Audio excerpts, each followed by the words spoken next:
وبركاته. بسم الله الحمد لله والصلاة والسلام على رسول الله وعلى آله وأصحابه ومن سار على نهجه إلى يوم الدين. لا حول ولا قوة إلا بالله. سورہ لقمان آیت نمبر 25 اور 26. اعوذ باللہ السمیع العلیم من الشیطان الرجیم من ہمزہ ونفخہ ونفثہ وَلَئِن سَأَلْتَهُم مَّنْ خَلَقَ السَّمَاوَاتِ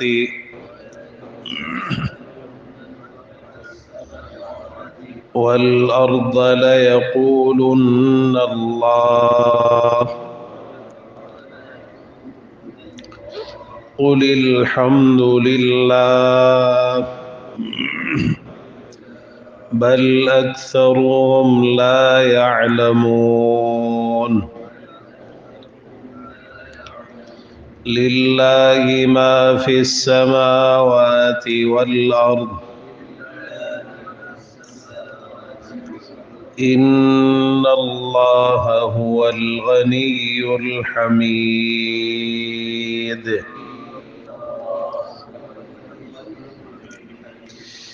اللہ رب العزت ارشاد فرما رہا ہے وَلَئِن، اور البتہ اگر سألتہم، آپ سوال کریں ان سے، من خلق السماوات، کس نے پیدا کیا آسمانوں کو، والارض، اور زمین کو، لیقولن، البتہ ضرور بضرور وہ کہیں گے اللہ تعالی نے. قل، آپ فرما دیجئے، الحمد، تمام تعریفیں، للہ، اللہ ہی کے لیے ہے، بلکہ اکثرهم، ان کے اکثر، لا يعلمون، نہیں جانتے. للہ، اللہ ہی کے لیے ہے، ما، جو کچھ، فی السماوات، آسمانوں میں ہے، والارض، اور زمین میں، ان اللہ، بے شک اللہ تعالی، ہوا، وہی، الغنی، نہایت بے نیاز، الحمید، قابل تعریف ہے، خوب قابل تعریف ہے. اللہ تعالی نے کفار اور مشرکین کا ذکر فرمایا ہے کہ اگر آپ ان سے سوال کریں ایسا سوال کہ جو ان پر، جس کا جواب ان پر حجت قائم کر دیتا ہے اور ان کے لیے کسی عذر کو باقی نہیں چھوڑتا، ایسا سوال کہ جس کا جواب ان کے اقرار اور اعتراف پر مشتمل ہے، اس چیز کے متعلق جس کی حقیقت کو یہ نہیں مان رہے اور جس کی حقیقت کا یہ انکار کر رہے ہیں. پیچھے ذکر ہوا تھا وَمِنَ النَّاسِ مَن يُجَادِلُ فِي اللَّهِ بِغَيْرِ عِلْمٍ، کہ لوگوں میں سے کچھ ایسے ہیں جو اللہ کے بارے میں بغیر علم کے جھگڑا کرتے ہیں. جھگڑا کس بات میں کرتے ہیں؟ کہ اللہ کے لیے شریک ٹھہراتے ہیں اور اس پر مصر ہیں، بضد ہیں کہ اللہ کے شریک ہیں، اللہ کے سوا اوروں کو پکارتے بھی ہیں، ان کے نام پہ جانور بھی ذبح کرتے ہیں، چڑھاوے بھی چڑھاتے ہیں، اور اپنی مشکلات میں، تکلیفوں میں ان کی طرف رجوع بھی کرتے ہیں. تو یہ سارا جھگڑا ہے ان کا کہ جس کی وجہ سے وہ شرک پر قائم. اب اللہ تعالیٰ نے ایک ایسی چیز نقل کی ہے، اب وہ جھگڑا تو تھا بغیر علم کے اور بغیر کسی رہنمائی کے اور بغیر کسی روشن کتاب کے.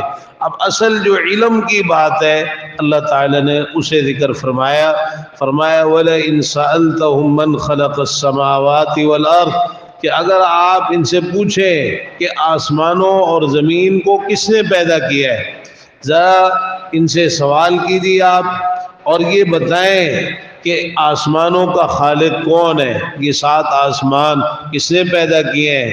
اتنی عمدگی کے ساتھ بغیر کسی ستون کے یکے بعد پے در پے اوپر تلے یہ 7 آسمان کس نے بنائے ہیں. والارض، اور زمین کو کس نے پیدا کیا ہے، یہ زمین جس کے اوپر یہ رہ رہے ہیں، جس کے اوپر یہ مکانات بناتے ہیں، کھیتی باڑی کرتے ہیں، چلتے پھرتے ہیں، ایک جگہ سے دوسری جگہ آتے جاتے ہیں، ان کی تجارتیں ہیں، یہ زمین کو کس نے پیدا کیا ہے؟ آپ ان سے یہ سوال کریں۔ تو یہاں صرف دو چیزوں کے پیدا کرنے کا ذکر ہے، لیکن قرآن مجید میں دیگر مقامات پر اللہ تعالیٰ نے اس سوال کے ساتھ مزید کچھ اور چیزیں بھی ذکر فرمائی۔ مثال کے طور پر مر رب السماوات السبع ورب العرش العظیم، آپ پوچھیں کہ ساتوں آسمانوں کا رب کون ہے اور عرش عظیم کا رب کون ہے؟ قل من بیدہ ملکوت کل شیء، آپ پوچھیں کہ ہر چیز کی بادشاہت کس کے ہاتھ میں ہے؟ وَهُوَ يُجِيرُ وَلَا يُجَارُ عَلَيْهِ، اور وہ پناہ دیتا ہے اور اس کے مقابلے میں کوئی پناہ نہیں دے سکتا، یعنی اس کے خلاف پناہ نہیں دی جا سکتی۔ یہ سارے کام کرنے والا کون ہے؟ اسی طرح ایک مقام پر یہ بھی فرمایا کہ آپ ان سے پوچھیں مَن يَرْزُقُكُم مِّنَ السَّمَاءِ وَالْأَرْضِ، آسمان اور زمین سے تمہیں رزق کون دیتا ہے؟ تمہارا رازق کون ہے؟ اَمَّن يَمْلِكُ السَّمْعَ وَالْأَبْصَارَ، تمہاری سماعت اور تمہاری آنکھوں کا مالک کون ہے؟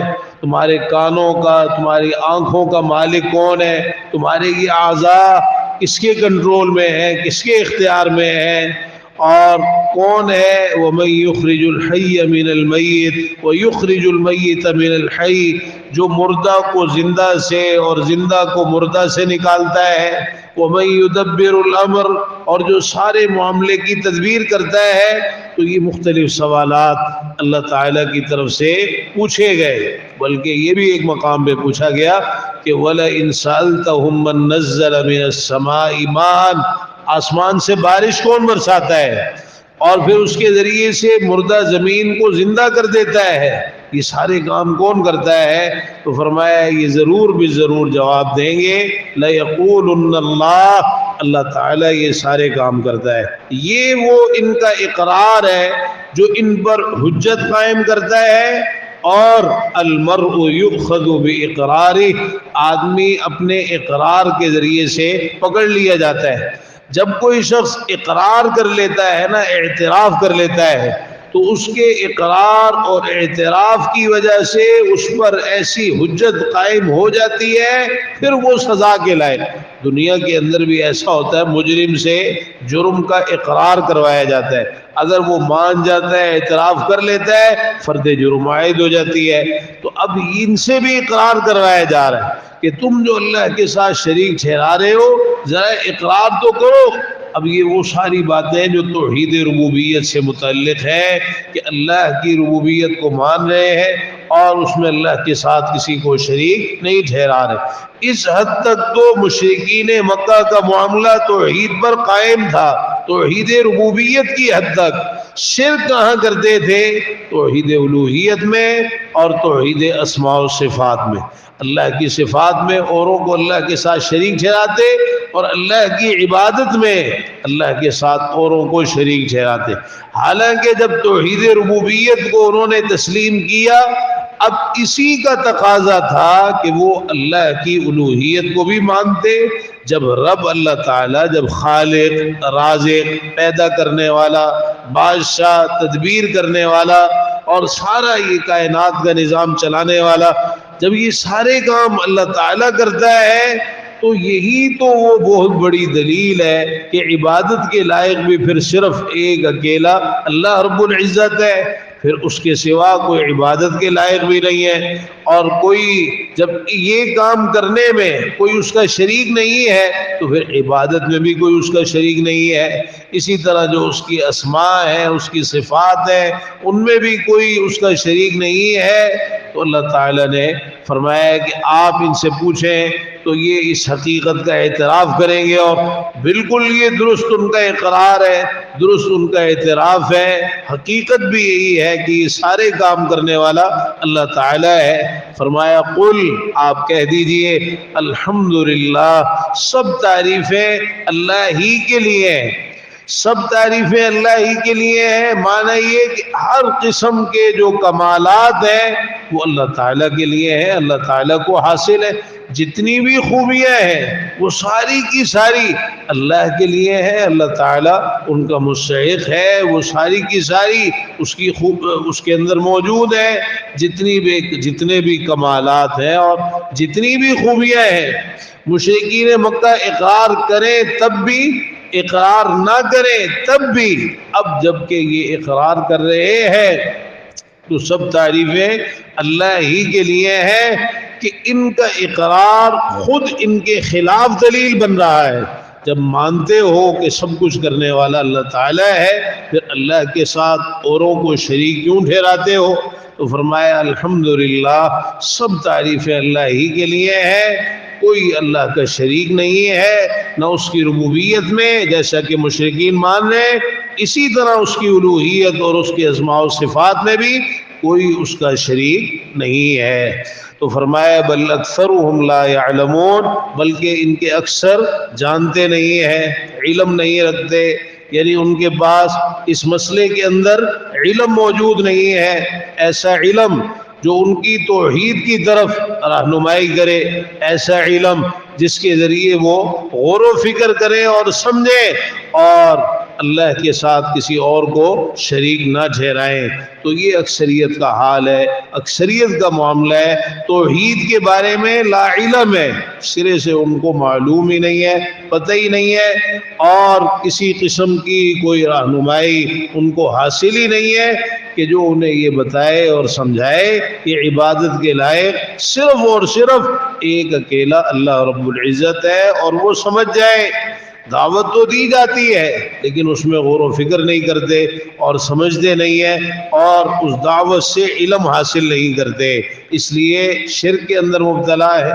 للہ ما فی السماوات والارض، اللہ ہی کے لیے ہے جو کچھ آسمانوں میں اور زمین میں ہے، یہ بھی اسی بات کی تاکید ہے، اللہ ہی کے لیے ہے، یعنی خلقاً و ملکاً و تدبیراً، پیدا کرنے کے اعتبار سے کہ سب چیزوں کا خالق اللہ تعالیٰ ہے، کائنات میں آسمانوں اور زمین میں جتنی بھی چیزیں ہیں ان سب کو پیدا کرنے والا اللہ تعالیٰ ہے۔ دوسرے نمبر پر ان سب پر بادشاہت اللہ تعالیٰ کی ہے، اور تیسرے نمبر پر ان سب کی تدبیر کرنے والا اللہ تعالیٰ ہے، یعنی ان سب پر کنٹرول اور اختیار، اور وہ ساری چیزیں جس کے حکم سے اپنے اپنے کاموں پر لگی ہوئی ہیں اور ان پر جس ذات کی مشیت نافذ ہے وہ اللہ تعالیٰ ہے، یہ سارے اختیارات اللہ تعالیٰ کے ہیں۔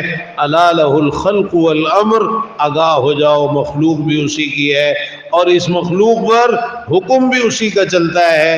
تو فرمایا ان اللہ هو الغنی الحمید، بے شک اللہ تعالیٰ وہی بڑا بے نیاز ہے، یعنی وہ کسی کا محتاج نہیں ہے، سارے اس کے محتاج ہیں، ہر معاملے میں محتاج ہے، ہر چیز میں محتاج ہے، وہ کسی کا محتاج نہیں ہے، یعنی کسی بھی اعتبار سے اپنے پیدا کرنے میں، اپنی بادشاہت میں، اپنی تدبیر میں، اور اسی طرح اپنی الوہیت کے معاملے میں بھی وہ کسی کی عبادت کا محتاج نہیں ہے کہ وہ عبادت کی اس کو کوئی ضرورت ہو اور اس لیے وہ عبادت کا کہہ رہا ہو، ایسا ہرگز نہیں ہے۔ اگر کوئی اس کی عبادت کرے گا بھی تو اپنے فائدے کے لیے کرے گا، اللہ تعالیٰ تو بے نیاز ہے، سب اس کے محتاج ہیں، وہ کسی کا محتاج نہیں ہے۔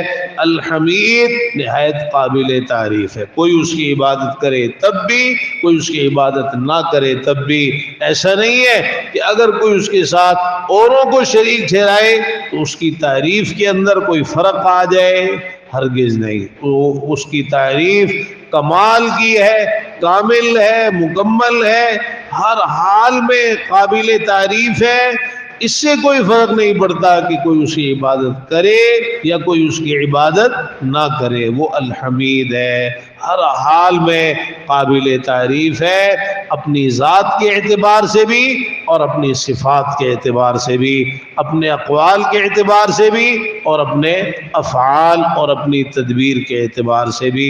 اللہ تعالی ہمیں بھی توحید کو سمجھنے کی توفیق نصیب فرمائے۔ تو پتہ یہ چلا کہ اصل توحید الوہیت ہے، توحید اسماء و صفات ہے۔ خالی یہ مان لینا کہ پیدا کرنے والا، رزق دینے والا، زندگی موت کا مالک، کائنات کا نظام چلانے والا صرف اللہ تعالی ہے، تو یہ تو مشرکین بھی مانتے تھے۔ اصل توحید یہ ہے کہ یہ مانا جائے کہ عبادت کے لائق صرف ایک اکیلا اللہ رب العزت ہے، اور اسی کی عبادت کی جائے، اس کی عبادت میں کسی کو اس کے ساتھ شریک نہ کیا جائے۔ اسی طرح جو اس کی صفات ہیں ان میں بھی اس کے ساتھ کسی کو شریک نہ کیا جائے، یہ اصل توحید ہے۔ اور دیکھیے مشرکین مکہ کے ساتھ یہ جو توحید ربوبیت کے اقرار ہے یہ کافی نہیں ہے، اور اسی لیے ان کے ساتھ جہاد بھی کیا گیا، اور ان کا یہ اقرار، اس کلمے کا اعتراف تسلیم نہیں کیا گیا، لا الہ الا اللہ محمد الرسول اللہ صلی اللہ علیہ وسلم۔ اس کلمے کا اقرار ہوتا ہی اس وقت ہے جب آدمی توحید الوہیت کو تسلیم کرتا ہے، اللہ کے سوا کوئی معبود برحق نہیں ہے۔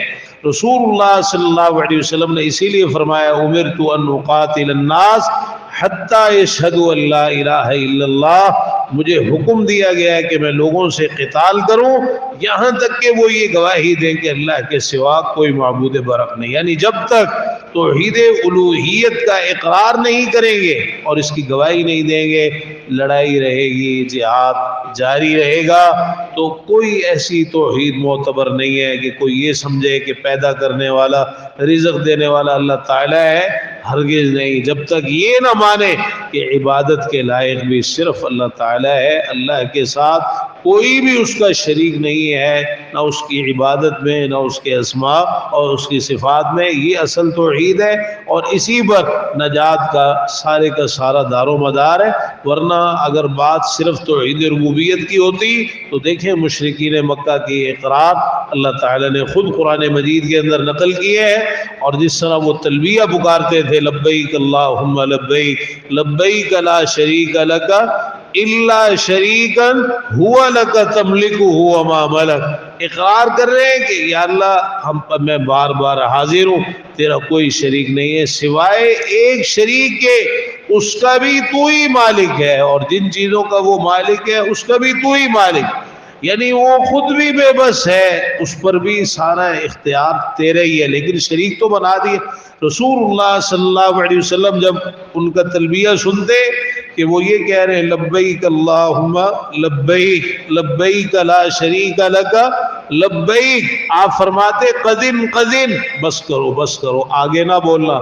یہ جو آگے کہتے ہیں نا الا شریکن، سوائے ایک شریک، یہ شرک ہے، یہ شرک ہے جس نے ان کو مار دیا، اور جس کی وجہ سے ہمیشہ کے لیے انسان جہنم میں چلا جاتا ہے کہ وہ اللہ کا کوئی شریک بنا دے، ہرگز نہیں۔ اللہ تعالیٰ توفیق عطا فرمائے کہ ہمارے عقیدے، عبادات، معاملات، شکل و صورت، لباس، کاروبار، تجارت، چلنا پھرنا، اٹھنا بیٹھنا، سونا جاگنا، اخلاق، گفتار، کردار، خوشی اور غمی، یہ تمام امور سب کچھ پیارے پیغمبر جناب محمد رسول اللہ صلی اللہ تعالی علیہ وآلہ وسلم کے طریقے کے مطابق ہونا چاہیے۔ ربنا آتنا فی الدنیا حسنۃ وفی الآخرۃ حسنۃ وقنا عذاب النار۔ ربنا ظلمنا انفسنا وان لم تغفر لنا وترحمنا لنكونن من الخاسرین۔ اللهم اشفنا واشف مرضانا ومرضى المسلمين يا شافي الامراض اشف مرضانا ومرضى المسلمين۔ اللهم رب الناس اذهب الباس واشف انت الشافي لا شفاء الا شفاؤك شفاء لا يغادر سقما۔ ربنا اغفر لنا ولاخواننا الذين سبقونا بالايمان ولا تجعل في قلوبنا غلا للذين آمنوا ربنا إنك رؤوف رحيم۔ رب ارحمهما كما ربياني صغيرا۔ ربنا هب لنا من أزواجنا وذرياتنا قرة أعين واجعلنا للمتقين إماما۔